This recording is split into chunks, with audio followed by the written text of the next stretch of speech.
Bharatiya Janata party जो कथा रखी भारतीय जनता पार्टी सरकार आसिले आमर जो साढ़े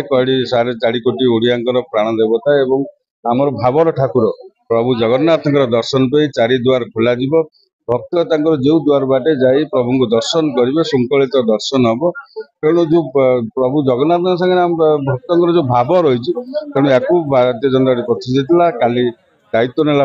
आज मंगला आरती दर्शन कर माननीय मुख्यमंत्री एवं मंत्री परिषद समस्ते आज चारिद्वार बुली खोलागला तेणु आप देखुए ये गोटे भावर परिस्थिति समस्त खुशी जो कथा को समस्त गोटे दाबी था चारिद्वार खोल जाओ दर्शन श्रृंखलित हो एवं आम भावर ठाकुर आम जो पर्याय प्रभु को देखिए आसू तेणु निश्चित भाव में आज आम समस्ते खुशी जाओ प्रभुंर चारिद्वार खोलला दर्शन देखो सी फल कथा कहीं बंद होता से कथा सरकार बुझे इनक्वारी करेंगे किंतु जनसाधारण भक्त जो आवश्यक था भारतीय जनता पार्टी प्रतिनिधि कार्यकारी निश्चित आगामी दिन में आप देखिए भारतीय जनता पार्टी जो प्रतिश्रुति करे आप देखिए रत्नभंडार निश्चित चाबी कथा हम रत्नभंडार खोल प्रभुंर अलंकार सुमारी कर निश्चित भाव में आप अपेक्षा करते आगे